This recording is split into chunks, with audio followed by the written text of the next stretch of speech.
പുറപ്പാട് പുസ്തകം അധ്യായം 7. യഹോവ മോശയോട് അരുളിച്ചെയ്തത്: നോക്കൂ, ഞാൻ നിന്നെ ഫറവോന് ദൈവമാക്കിയിരിക്കുന്നു. നിന്റെ സഹോദരൻ അഹ്റോൻ നിനക്ക് പ്രവാചകനായിരിക്കും. ഞാൻ നിന്നോട് കൽപ്പിക്കുന്നതൊക്കെയും നീ പറയണം.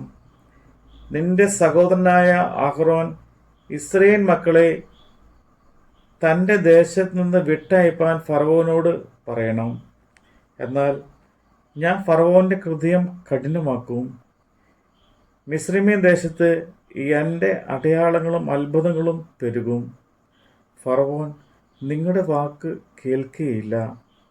ഞാൻ മിസ്രയീമിന്മേൽ എൻ്റെ കൈവച്ച് വലിയ ശിക്ഷാവിധികളാൽ എൻ്റെ ഗണങ്ങളെ, എൻ്റെ ജനമായ ഇസ്രായേൽ മക്കളെ തന്നെ മിസ്രയീം ദേശത്തു നിന്ന് പുറപ്പെടുവിക്കും.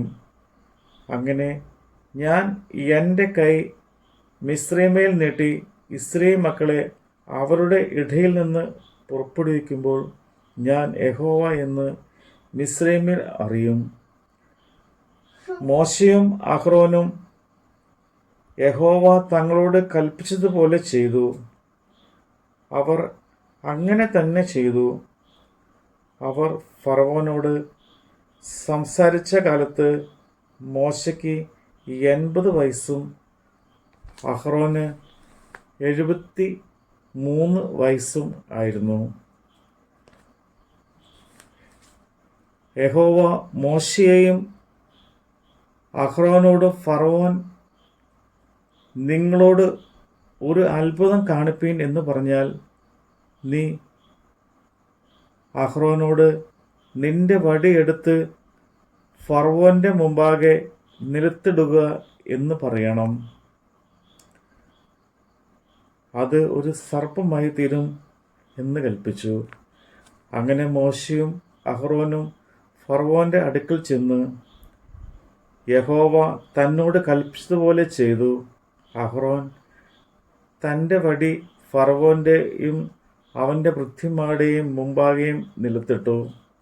അത് സർപ്പമായി തീർന്നു. അപ്പോൾ ഫറവോൻ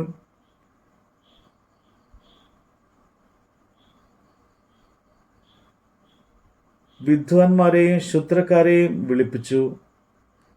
മിസ്രയീമ്യ മന്ത്രവാദികളായ ഇരുവരും തങ്ങളുടെ മന്ത്രവാദത്താൽ അതുപോലെ ചെയ്തു. അവർ ഓരോരുത്തൻ താൻ്റെ വടി നിലത്തിട്ടു. അവയും സർപ്പങ്ങളായി തീർന്നു. എന്നാൽ അഹ്റോൻ്റെ വടി അവരുടെ വടികളെ വിഴുങ്ങിക്കളഞ്ഞു. ഫറവോൻ്റെ ഹൃദയമോ യഹോവ അരുളി ചെയ്തതുപോലെ കഠിനപ്പെട്ടു. അവൻ അവരെ ശ്രദ്ധിച്ചതുമില്ല.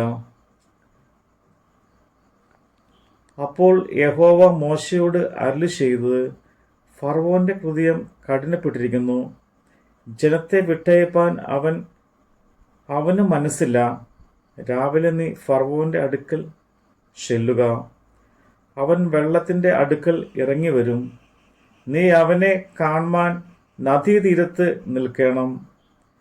സർപ്പമായി തീർന്ന വടിയും കയ്യിൽ എടുത്തുകൊള്ളണം.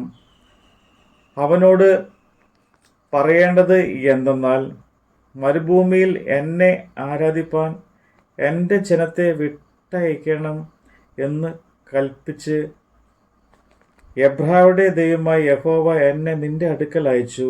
നീയോ ഇതുവരെ കേട്ടില്ല. ഞാൻ യഹോവ എന്ന് നീ ഇതിനാൽ അറിയും. എന്നിങ്ങനെ യഹോവ കൽപ്പിക്കുന്നു: ഇതാ, എൻ്റെ കയ്യിലുള്ള വടികൊണ്ട് ഞാൻ നദിയുള്ള വെള്ളത്തിൽ അടിക്കും. അത് രക്തമായി തീരും. നദിയിലെ മത്സ്യം ചാകും. നദി നാറും. നദിയിലെ വെള്ളം കുടിപ്പാൻ മിസ്രയീമ്യർക്ക് അറപ്പ് തോന്നും. യഹോവ പിന്നെയും മോശയോട്: നീ അഹ്റോന് പറയേണ്ടത് എന്തെന്നാൽ: നിന്റെ വടി എടുത്തിട്ട് മിസ്രയീമിലെ വെള്ളത്തിന്മേൽ അവരുടെ നദി, പുഴ, കുളം എന്നിങ്ങനെ അവരുടെ സകല ജലാശയങ്ങളുടെയും മേലും കൈ നീട്ടുക. അവ രക്തമായി തീരും. മിസ്രൈമ്യൻ ദേശത്ത് എല്ലാവരും മരപാത്രങ്ങളിലും കൽപാത്രങ്ങളിലും രക്തമുണ്ടാകും എന്ന് കൽപ്പിച്ചു. മോശയും അഹരോനും യഹോവ കൽപ്പിച്ചതുപോലെ ചെയ്തു. അവൻ ഫറവോന്റെയും അവന്റെ ഭൃത്യന്മാരുടെയും മുമ്പാകെ വടി ഓങ്ങി നദിയുള്ള വെള്ളത്തിൽ അടിച്ചു. നദിയുള്ള വെള്ളമൊക്കെയും രക്തമായി തീർന്നു. നദിയിലെ മത്സ്യം ചാകുകയും നദി നാറുകയും ചെയ്തു. നദിയിലെ വെള്ളം കുടിപ്പാൻ മിസ്രൈമ്യർക്ക് കഴിഞ്ഞില്ല. മിസ്രൈമ്യൻ ദേശത്ത് എല്ലായിടവും രക്തം ഉണ്ടായിരുന്നു. മിസ്രൈമിൽ മന്ത്രവാദികളും തങ്ങളുടെ മന്ത്രവാദത്താൽ അതുപോലെ ചെയ്തു. എന്നാൽ യഹോവ അരുളി ചെയ്തിരിക്കുന്നത് പോലെ ഫറവോന്റെ ഹൃദയം കഠിനപ്പെട്ടു. അവൻ അവരെ ശ്രദ്ധിച്ചതുമില്ല.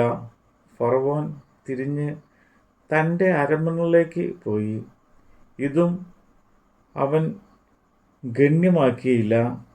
നദിയിലെ വെള്ളം കുടിപ്പാൻ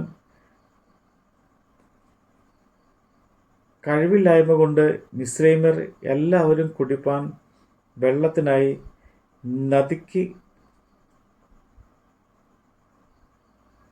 നദിക്ക് അരികെ ഒക്കെയും ഓലി കുഴിച്ചു. നമ്മുടെ കർത്താവിൻ്റെ വചനമാണ് നമ്മൾ കേട്ടത്.